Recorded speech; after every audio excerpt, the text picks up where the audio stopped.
snowed in on a silent night and wishing you season's greetings. A lowly shepherd, Sally Phillips. A wise woman, Bonnie Langford. An immaculate virgin, Joe Lycett. And in keeping with tradition, Alan Davis.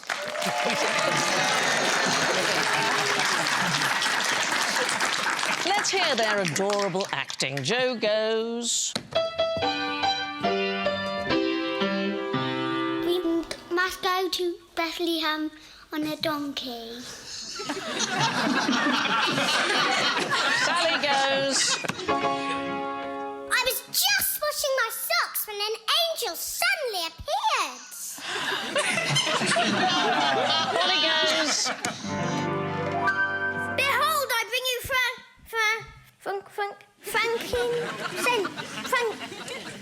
Behold, I bring you gold. Alan goes... Now, you listen here. He's not the Messiah. He's a very naughty boy. Right. Based on what you are wearing, who's probably going to win tonight's show? Joe. Joe, why? Joe, because he's Mary, and Mary is the star of the show. Well, actually, you have got it right. That is right. But why do you think that might be? Because I'm so clever and gorgeous.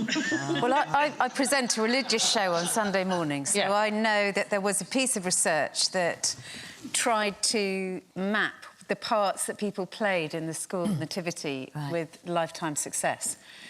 But I can't remember who came out best. So they did a survey in 2019 and they asked 2,000 people what parts they had as children, and then they had a look at their lives and see how it worked out. Now, people who played oxen ended up earning the most. No. Yes. So twice as much on average as those people who played lambs or sheep, OK? Wow.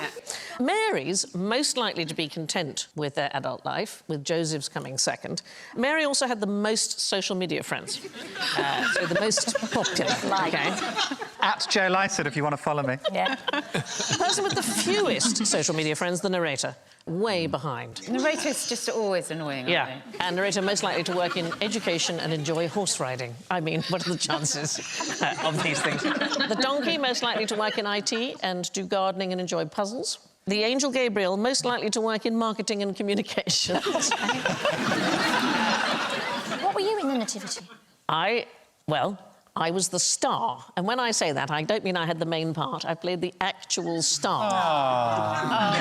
I just wore a twinkly headband and appeared over the stable like that. Yeah. It sounds slightly creepy. Yeah. I think it is a bit creepy. You know, it wasn't actually a star. What? I'm just going to say it, it was Uranus, Sandy. Wasn't it two planets close together? Isn't that the theory? Yeah, absolutely. Yeah, it's an unusual occurrence, isn't it? But if Joe is Mary, you are more likely to win the show, partly because Mary earns more than the average, so about $39,000 a year, whereas the angels about 25, wise men about 26, shepherds 29, and has the most social media friends, so likely to be the most content, therefore likely to be the luckiest, therefore most likely to win the show. So the trouble is, all these parents now going to the nativity, already looking and going, oh, no, they're a shepherd, they're going to be useless now, have no career, no life, nothing. I'll be very happy in marketing. Can we just admire the set, which I think does look... It's amazing. Amazing. This might very well be illegal in France. Why would that be? Because it's covered in cocaine. Is it because there's a fire risk of candles near here? No, it's about depictions of the nativity. It's illegal to display them in public places if it demonstrates a public recognition or preference for a specific religion. So the only way you can get round the law is by proving that it has some cultural, artistic or festive significance. It can't have religious significance. It's not allowed. So some mayors have protested about this in France. In January 2021, the mayor of Beaucaire, which is in Provence, insisted on keeping their nativity scene up in the town hall till Candlemas, which is February the 2nd. And he argued that there was a cultural history to have these nativity scenes. And that is true in a way because they feature these things called santos, or little saints. And the point is that these are traditional Provence figures, and these have been traditional, well, since the French Revolution, actually. But anyway, the guy in Beaucaire, he was fined €5,000 a day for each day that the scene was up, because I know, it's a lot of money. That's a lot of money. It's a lot of money. Anybody remember, we've mentioned before on the show, Alan, do you remember what the Catalan version of nativity scenes include? Yes. Did you want to share with the other children? No, I don't. No. A Caganet? Oh, Caganet, yes. The Caganet is part of the Catalan Is it? nativity, yeah. It's a crouching, how can I put this politely, defecating statue. Oh, yes, the poo one. The poo one. Yeah. I think I'd said to you the poo It's in one. all the Catalan. Yes. It's a squatting man. That is. It's a traditional symbol of fertility. What's funny about it is that when you go to the area, you can buy these little figures of, this, you know, you can get one of Donald Trump and you can get one of David Beckham, whoever you want to have. I'd want Timmy Mallet. Why not? With or without his mallet. Yeah, just Timmy Mallet having a shirt. That's what I want for Christmas. Wow. You remind me a tiny bit of Timmy Mallet. Stop right now. I will walk from this show. But nativity scenes have had a long history of controversy, not just in France. 1890s, there was an English priest who issued knuckle dusters to his congregation so they could repel attacks on local nativity scenes because people felt so strongly about it. They were hardline Anglicans, anti-ritualists, they were called, and they didn't want any religious decoration of any kind. In fact, one of the leaders of the anti-ritualist movement was Lady Wimborne. She was Winston Churchill's aunt. There, she's formidable, isn't she? Wow. Marvellous. Right. Cornelia. There's a whole... PETA have got a big campaign against using animals in nativities. Well, like real animals. Real animals, live nativities. And there's been a real issue with them trying to escape and also... sheep being sexually harassed. By who? What? By the wise men? Who's doing this? There was genuinely a thing where a guy got into the nativity scene in America, but also true. And Why do you do it in America? It is a real place. Put it down, you bad man! Stop! Leave my sheep alone. No, you don't, you He was pervert. arrested. What sort of a shepherd are you? Look at this. But yeah, no, and he had sex with the sheep. Oh, Really? during the nativity. Oh, yeah, they had a stable set with live animals and someone broke in at night and had sex with the sheep. Be honest, was it Timmy Mallet? That's covered nativity plays, I think, very succinctly. Apparently, future success can be predicted by your school nativity play, which, quite frankly, is verging on the ridiculous. Aha. Come on. OK, do you want to take your beard off, darling? You can. Happy? I'm all right if you are. Yeah, no, what's great is that people will go, who was that person talking about sheep sex? Why is there always too much to do on Christmas Day? Oh. I think Christmas Day is where you can relax, isn't it? It's like the lead-up to Christmas Day that's a bit of a night. We're not quite relaxed. Once you got to Christmas Day, the worst bit's out of the way. I can't take you seriously. You look like you're about to serve nachos. Speedy Gonzales over there. Well, mind you, Alan's looking a bit more like Speedy Gonzales with his tea towel over him. I think, yeah, Alan looks like one of those guys that plays the panpipes on... Yes. Yes, right, selling their albums. When you're all quite done. Yeah. Why is there so much to do on Christmas Day? Well, isn't it because we're all so busy doing things that we leave things till the last minute? Or else we... Well, I did this one year. My daughter was very little. I got her lots of presents and hid them all and forgot where I'd hidden them. When I was a kid and I wanted a computer, it took up an entire room. Hard to hide. The mistake that we make in modern times is that we squeeze it all We get into- married and then we have two lots of traditions. Is that why? I like yours better, but no. The idea is that we try and cram it all into one day. And they never used to do that. So medieval and Tudor period, for example, Christmas lasted for a full season. So you'd start possibly the 1st of November right through to the 2nd of February. So All Hallows Day, it was called, all the way to Candlemas. And there would be huge feasts on the way. Things that I think we should bring back. St Martin's Day. Who celebrates that? Anybody? Martin? Martin Clunes. Everyone called Martin? Martin Kemp. Yeah. November the 11th. It started a full 43 days of Advent. I like him, St Martin of Tours. He has an eclectic list of things he's the patron of. Geese, horses, innkeepers and reformed alcoholics. They would seem to be cancel each other out. I know, the innkeepers and the reformed alcoholics. But the Middle Ages, I mean, goodness, they were really rowdy at Christmas. There was a lord of misrule appointed, always, from among the peasants to lead the revelry. So this is not a good story. In Lincolnshire, 1637, the lord of misrule was taken through a mock ceremony in which he married a fellow citizen. And after this sham marriage, in the words of one Victorian historian who documented it, the affair was carried to its utmost extent in front of the crowds. Oh, how shocking. Publicly consummated marriage with somebody they didn't really know. And there were a lot of complaints at the time about the amount of chambering that went on at Christmas. It's just a very good old word for doing the deed. Chambering. Chambering, yes. Yeah. Now it's just called Married at First Sight. And Yes, it's a television programme. Absolutely right. Right, guys, if you want to take off your, I don't know, your frocks if it's a bit more comfortable. Oh, there. There we go. Take that, It's Timmy. lovely. Oh, I say, that's... Is that your own jumper?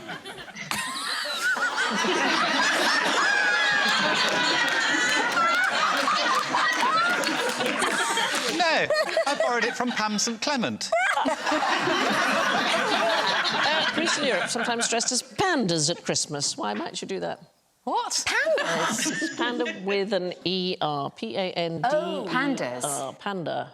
It's an old word for a pimp. Is it? Yes. Priest/pimp? Yeah, things used to get very out of hand, frankly, particularly in France. The Feast of the Fools was very rowdy. They used to have something, we could call it a mass for the ass, frankly. it was a song about the beauty of the donkey and was often accompanied by a donkey being led into church. It had a sort of serious purpose to start with, which was to thank the donkey for the, part that the donkey played in the story.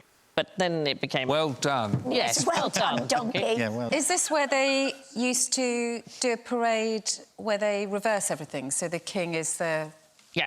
So that's the Mass of the Fools? Well, it's the Feast of the Fools and then the Mass of the Ass is the way I'm going to make you remember it. It's kind of interesting. I mean, there's the Hunchback of Notre Dame. They used to Yeah. take all the disabled people and throw them out Yeah. of Paris. They used to have to go and live in the forest. Yeah.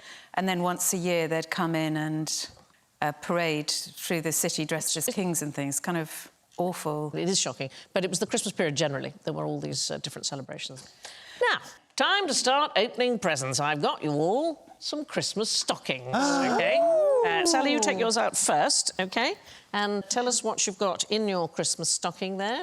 OK, I've got a bar of soap and a tangerine. OK, so what do we think the soap is all about?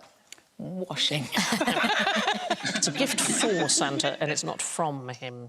Oh. So, in 1910, the Ivory Soap Company, they created I have to say, a short-lived tradition of leaving soap out for Santa so he could wash the soot off when he came down The chimney. And parents would leave a sort of dirty towel and some soapy water by the fireplace for children to discover that Santa had washed. Oh, that's nice. Seems a bit inappropriate. He's going to go up the chimney again and get completely dirty again. It's sort of like... You have to leave another bowl at the top of the bowl chimney. up the... I did say it was a short-lived tradition. Joe, let's have a look at yours. Oh, that looks exciting. It's an arson kit. It's some flammable twig. Do you know what kind of twig it is, Danny? Whipping. Is it birch? Absolutely right. It's a birch rod. Ooh. For whipping. I mean, that would hurt. Yes. From at least as far back as 1800, naughty children could expect to get a birch rod in their stockings. There's a poem called Old Santa Claus with Much Delight from 1821, explains about the birch rod, and it's Santa who's telling this. I left a long black birchen rod, such as the dread command of God, directs a parent's hand to use when virtue's path his sons refuse. It's horrible, isn't it? Really. I used to tell my children that Santa spied on them in the form of wildlife. The robins were informers, all Santa's informants. And if you want presents, look, the robin can see, he'll tell Santa. The worms can see you, they'll tell Santa. Do your children ever go out now? They're terrified to do anything. I would say I am reaping the whirlwind. Bonnie, let's have a look at yours. Oh, my stocking. Right. Oh, a nice bottle of wine. It's sherry. Oh, it's sherry. Yeah, who's it for? Timmy Mallet. The reindeer? The police. Yeah. What kind of parties do you go to? The Tío Pepe winery in Spain, they leave out a glass of sherry every day. Look at that. Complete with a little ladder leaning up to it for the mice to enjoy. Oh. There's all sorts of stories about how this tradition started. Possibly there was a winery worker who had a soft spot for mice, or possibly a mouse once snuck a sip from a worker's glass, or maybe it's just to keep the mice from nibbling at the casks, but it's rather sweet, isn't it? Well, I don't know that it's all right to get the mice pissed. It's very wrong. Alan, let's have a look at your stocking. Yes, certainly. Yes. Oh. What have you got there? Fortune teller miracle. Oh, it's a Swedish fish. I love The mind-reading fish. love You like those. these? OK. I love those. All right. Do you want to open it up and Oh, do see? it, Alan, do It'll it. tell you. Here we go. Put it on your hand and then you have to tell us, read the thing to tell us what it means. I reckon it's going to curl up and roll over. Yeah. Oh. Moving mean? head, jealousy. Oh. And tail. Look, tail's going. Yeah, tail's going. Curling sides, fickle. Jealous and fickle. Motionless, dead one. That means suicide. Yeah. Let me know how that works. It doesn't work. It's not a... Those aren't facts. Right, that's never stopped us before, Joe. This is all lies. It's lies. It's about how the fish is made. So cellophane is made with all the strands of cellulose lining up, and it's the same as in wood. You know, it's easier to chop along the grain. So some of the fish are made with the grain going head to tail, and some are made the other way, and that makes them move in a particular way. I'm afraid it is not to do with Alan, although he does seem to be... I mean, you've made a troupe of them now. They seem to be... That's like synchronised fish telling. It's like an Oscar-winning Dub some animation. dialogue over there. What's the man with the beard? He was hilarious. I was hoping for some sheep shagging. They're all tall. Anyway, who would you least like to jingle your bells this Christmas? Timmy Mallet. Let's put this down. Which bells are we talking about? Door bells? Yes. Yeah. Oh, carol singers. Yes, it is. Why? Because they can be really annoying. Yes. I don't know. Is that it? Yes, very annoying. It turns out people dislike carol singers, and they always have. They always have? Yeah. So in 2020, there was a YouGov survey. 5,300 people were asked what they thought of them. 21% did not want carol singers to visit because of COVID. 55% didn't want them to visit whether there was COVID or not. And only 13% actively hoped they'd turn up. Yes. Yeah. In fact, in 2009, the Lancashire Police and the local councils, they distributed signs to people's homes and to libraries and GPs and so on. It read, "Sorry, no carol singers, I will not open my door to you." There was a demand from locals who said they didn't want it. It made large groups, made them nervous coming to the door. That bloke in the hat doesn't know anyone else in that picture, does he? Christmas Eve, 2018, North Yorkshire Police revealed they had a call from a woman in Harrogate reporting the presence of carol singers in her area. She said she believed they were from Leeds and therefore up to no good. Our local church had the worst choir in Britain, and I absolutely loved it. Did they know they were terrible? They do now if they're watching this. Well, actually, they all got sacked. They were really upset. And they've been replaced by better singers, some of whom are paid. But it's quite difficult to sing really badly. Well, you have to be able to sing badly, really, if you want not to do true. it properly. OK, sorry. If you want to do it as in a comedic fashion in a show or whatever. But, yes, there are those that really can't sing, and it's fantastic. But bad singing is an art, I think. Should I put it on my CV? Yeah. Yeah, go for it. Go for it. Bearded lady, bad singer. This is me. There's a Welsh equivalent of carol singing, and it's a tradition called Farilwth. And somebody used to parade around town draped in a cape and holding a real horse skull on a pole while their companions dressed as undead attendants. And usually they had a spring so that the jaw could open and close. And then, if you wanted to keep them out of your house, you had to defeat them in a rhyming battle of wits, like a sort of, I don't know, like a sort of Welsh rap. Yeah, like a rap battle. Oh, I see. And if they won, they beat you, they got given ale and food. It's very popular in the 19th century. It sort of faded in the 1920s, but it is making a bit of a comeback. And it probably grew out of the Feast of the Ass. Things gradually fall apart, don't they? I was asked a few years ago, around Guy Fawkes' time, by a couple of kids in Islington who said to me, "Penny for the guy?" And I said, "You haven't got a guy." And they looked at me and they said, "It's not a penny anyway, it's a pound." I would imagine Welsh carol singers would be rather lovely to actually I would have thought. have outside your door. That's quite different because Now you're asking for it. One of my very good friends is Welsh, and That's a lovely story. How very liberal of you. I'd ring up on Christmas Day to say Happy Christmas and hear all this drunk singing and fighting going on in the background and be kind of really jealous as my family sat and ate crisps in different rooms. End of story. Thanks. Different dreams. Speaking of carols, we all like our snow deep and crisp and even, but what is it mostly made of? Woke lefties, that's what it's full of. Woke lefties? Yeah, snowflakes. Snowflakes. Oh. Yeah. Mainly air, isn't it? Yes, it is mainly air. So, powdery, freshly fallen snow is made up of tiny crystals of frozen water, and each crystal is surrounded by air. So it's incredibly fluffy and porous, and up to 90 to 95% of its total mass is just air. And that's why, when snow melts, it seems like so little of it, doesn't it? Yeah. There's a really good rule of thumb. 1 inch of rain corresponds with about 10 inches of snow. Really? Yeah. God. What does it make snow? If it's got so much air in it, what's it going to give it as a quality? Cloudiness. Well, transparency.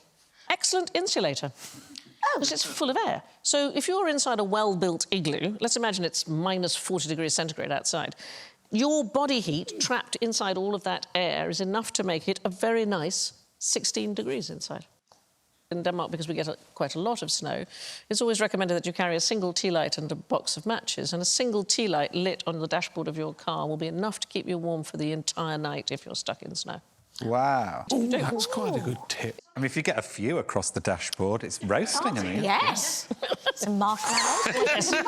Get your top off. Pouring wax on yourself.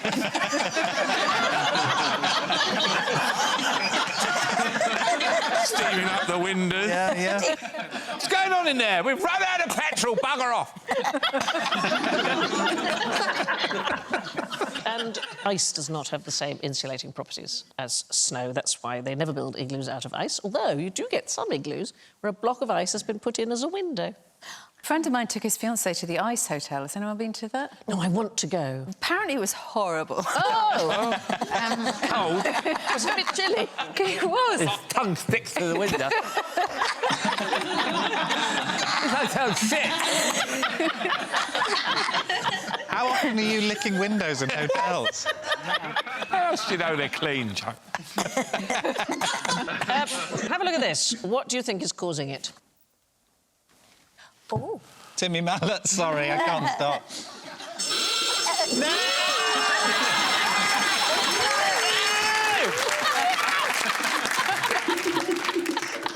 Oh, wow. So it's called an ice shove, and it is caused when ice is forced up over the edge of the lake or a body of water or whatever by the currents underneath, and it is almost impossible to stop. Yeah. It'll crush trees and houses in the path. There was what's known as the Great Ice Shove of Montreal, 1836. It brought down an entire whiskey distillery. Snow is one of the very few things that isn't mostly made of water. What kind of parasite sticks around at Christmas and extracts food from the host? An actor. Yes. Any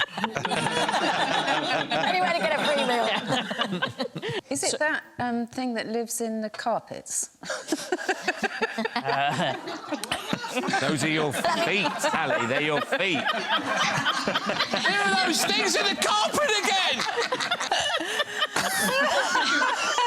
Can I ask something quick question? This headband you're wearing, is it decoration or is there a serious injury under? It's very, very tight. I'm I'm talking about mistletoe. There we go. Hey! Oh, yes. That's parasite. It's a parasite, yes. It's part of the sandalwood family. It sinks its roots into tree branches and then it sucks the nutrients and water that it needs out of it. Wow. So, how are they going to make sure that their seeds are deposited on tree branches rather than on the ground?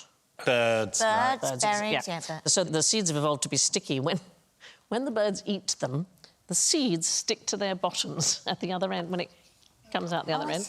And it's actually... Oh, Oh, that's a nice look. photograph. That is Oh, a mistletoe flower pecker, isn't it beautiful? I think the name is from the Anglo-Saxon meaning bird poo. Misteltan. Yes, so it's mist is shit or dung. Poo, Tan yeah. is twig. Poo twigs. Poo twigs. That's what they are. Yeah. shit stick. Yes. Yeah. So what happens is they get these seeds stuck to their bottoms, and then the only way for the bird to detach them is to find some kind of hard, angular surface to wipe them on, and the tree branch is often the very best candidate. And they're usually deposited along with a rather handy covering of fertilising faeces. So it's absolutely terrific. Sometimes they regurgitate the seeds instead, and then they just wipe their beak on the branch. It's incredibly clever. The mistletoe genus is called viscum, so it's a Latin from mistletoe. It's where we get viscus from. Sticky poo. Yeah. You poo, if you will. It is you. And do you know how it became romantic? Why do we kiss underneath it, then? Yes, it is a weird thing, isn't It's it? just a bit like, It's a ooh. sort of- Have a snog under the Out. shit stick. Honestly. One of the main birds that does this is the mistle thrush. Do you know what? I was once the voice of Caniston Thrush Cream.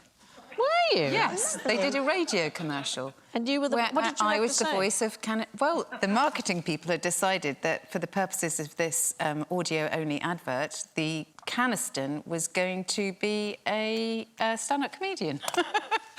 Have you got an itch? I've got an itch. I went to a bar, I had a bit of an itch. Yeah. Yeah, it was exactly that. And I thought I did a slightly different voice. You ever suffer from embarrassing phone and itching? I don't know, do you? Yes, you know. I thought, well, no one will ever know because I've done a slightly different voice. OK. And then I got recognised on the tube by a blind woman.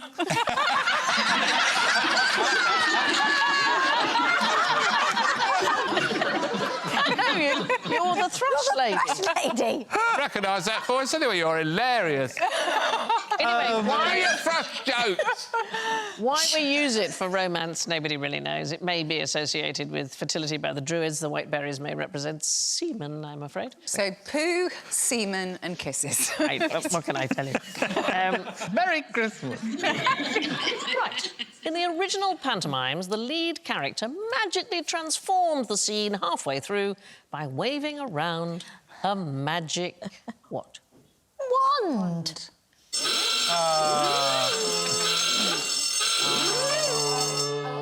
Where's that, Bon? Where were you? I think that was Guildford, the Yvonne Arnaud Theatre. That's a good wand, actually. It's a nice Is wand. there a trick to doing a proper wand? One needs to always make sure that the top of the wand is upright. You must never. We've each got a wand, so you can give us a quick lesson. Oh!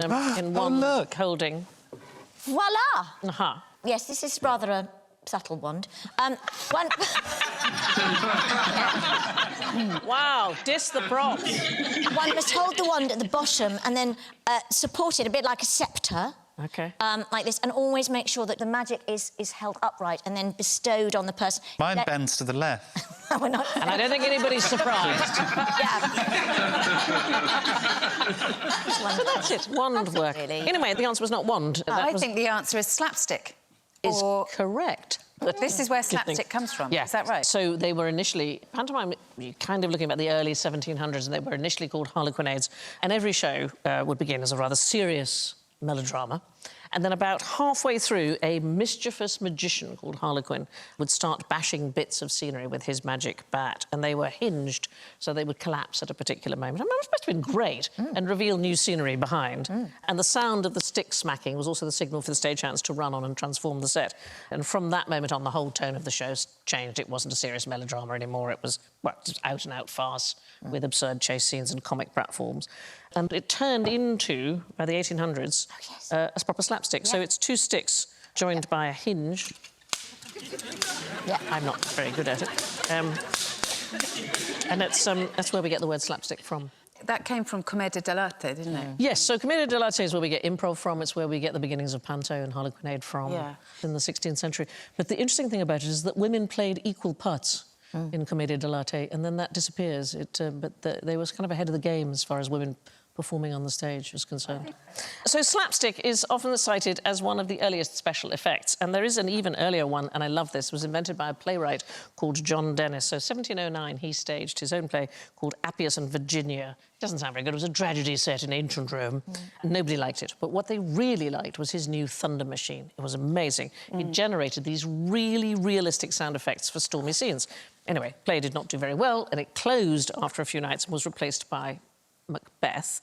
And when Dennis, the playwright, turned up to watch the Macbeth production, he was outraged to hear his very distinctive sound effect being used. They had literally stolen his thunder. Oh. And that is where Is that he where it gets came from? Is that Steal My Thunder? Yes, oh, well, there you Thunder. go. It's great. And was it the thunder? Was it because they used a sheet of metal? They used to use sheets of metal, but there was also a thing called a thunder run, which I wish they still had. They used to make a pipe set into the wall of some theatres, so it would start very high up in the gods, and it would wrap its way round the building, and you dropped a cannonball into it, and it would rumble, so you could almost as if you could hear the thunder going all the way around the building. Cool. That is cool, isn't That's it? clever. Yeah. It'd be annoying to start it at the wrong time, wouldn't it? Stop! Romeo, we're from... Oh, dear. Oh, no. The word claptrap comes from the same period. Has anybody ever engaged in claptrap? It's a theatrical thing.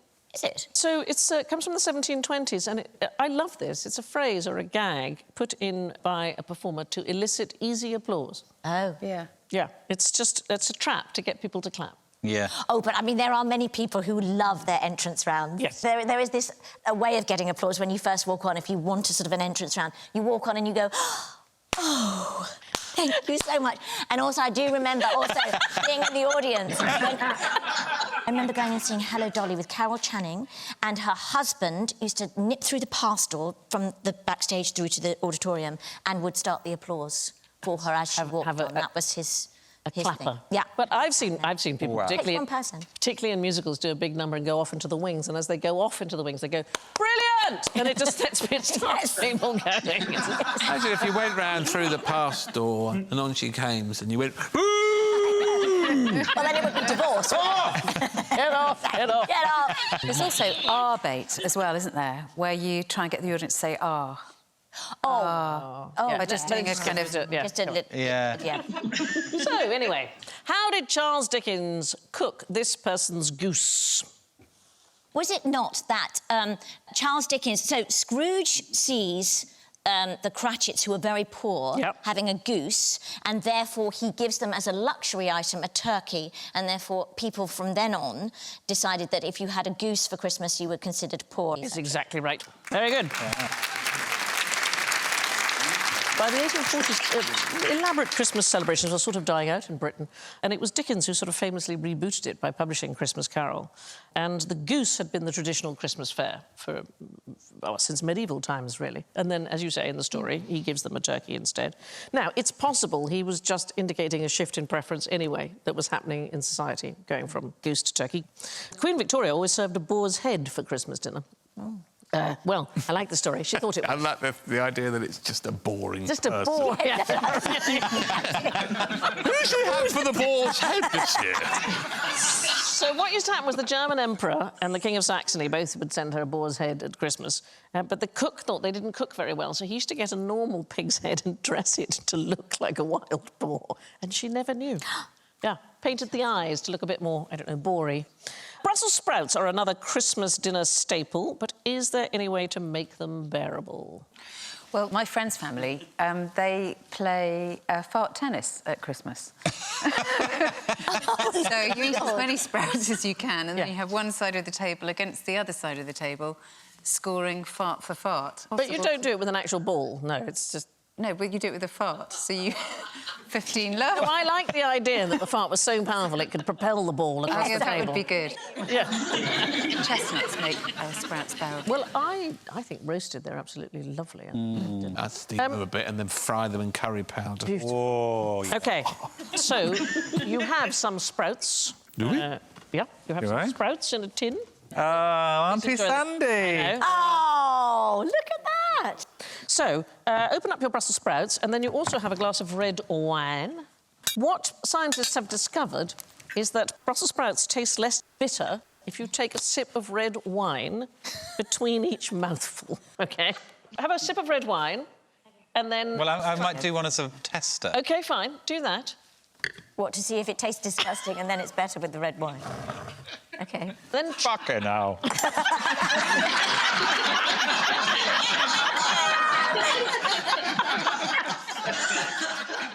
So the astringency of the red wine, so the rough, dry mouthfeel that you get when you drink it, it's possible it stops your saliva being able to pass the bitter taste to your taste buds. Or you just get piddly-pom. Does it work with the red? The red wine is working. Is that working? Yes.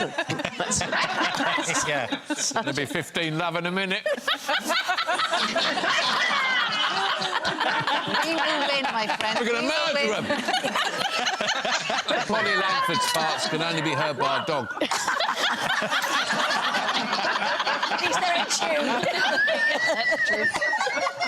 Well, it's almost time to wrap up for the present, but not before you total turkeys get stuffed by general ignorance. I tell you what, let's make it a bit more festive. You can light your Christmassy candles, OK? We've got a lovely candle here. How lovely. There we go. Oh, Like that. look at that. Isn't that pretty? It is pretty. Let me light that up. Donkey. Stay off. That was a very good doorbell. Here's the thing, because of health and safety... Donkey.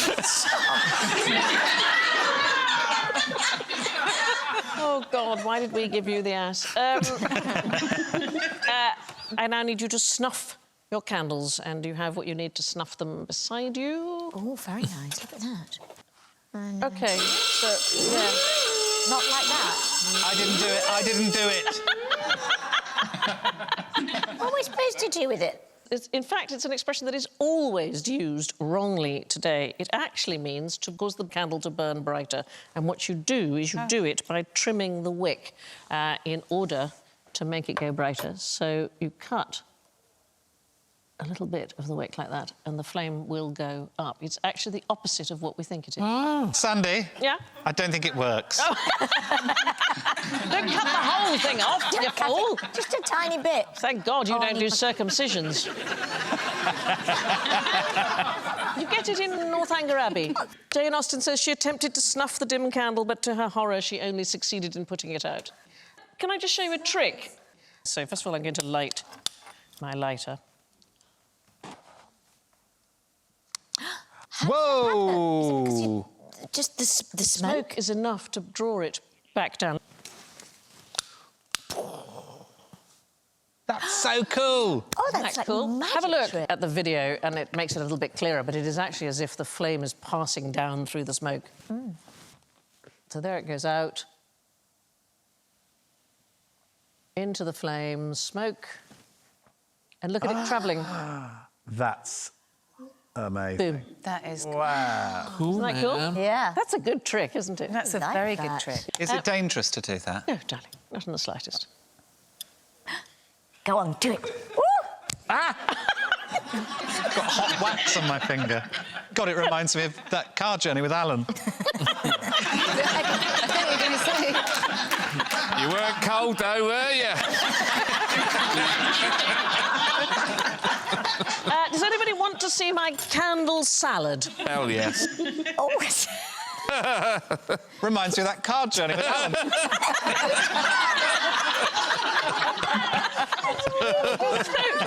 It's hard to believe this was a popular dinner party treat. A popular dinner party treat in America in the 1950s. It was used as a way quite often of introducing children to cooking. It's supposed to represent a candle, OK? It's a banana sticking out of pineapple rings with a cherry, that's the flame, fixed to the top, and the mayonnaise dribbling down the side. Mayonnaise? I'm just saying, it's meant to wrong with these represent candle people? wax. And apparently, people who presented these recipes were totally naive about what it actually really looked like. What does it look like, Sandy? Those things that live in the carpet. The candle salad was a perfectly innocent culinary treat, and I don't know why anyone would think otherwise. Finally, what was the name of the guy who invented this screwdriver? Go. Yeah, oh. Phillips. Phillips. No, it's actually the man, Phillips, that it's named after, was a businessman who spotted its potential. It was invented by an Englishman called John Frierson in the 1870s. It's known as having a cruciform orifice. That's the Holy Grail, isn't it? I know, right? Of screwdriver. This businessman, Henry Phillips, he bought the patent, he introduced it to General Motors, and then World War II happened and all the military manufacturers used it.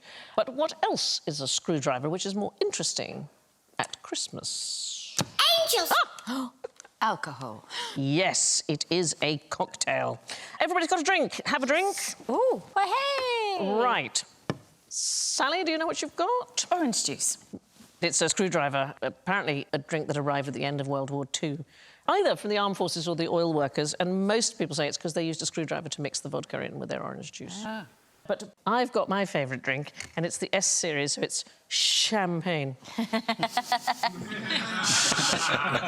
Cheers. Cheers. Cheers. So let's have a look at the scores. Oh, the biggest loser in our nativity with -8. Oh, it's Bonnie. Yes. Thank you. Thank you.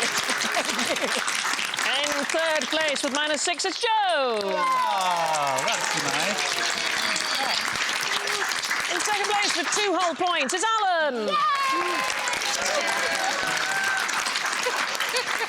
In first place with 13 full festive points, it's Sally.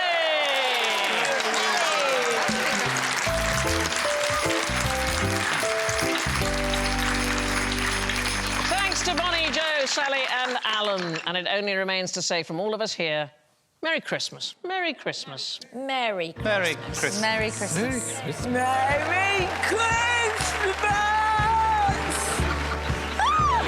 Merry Christmas. Merry Christmas. Merry Christmas, you filthy animal. Merry Christmas. Don't drink it.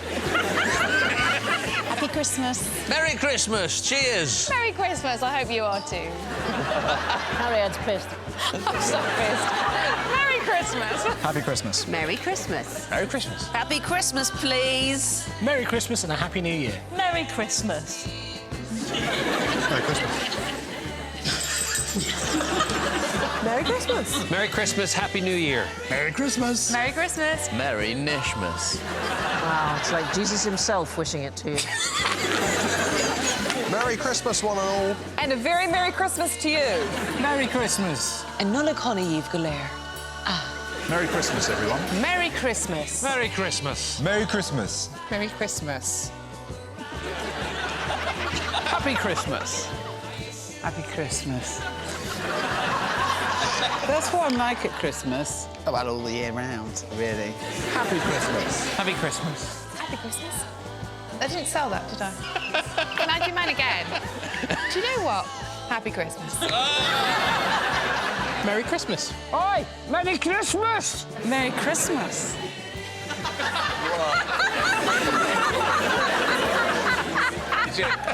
I don't know what came over me.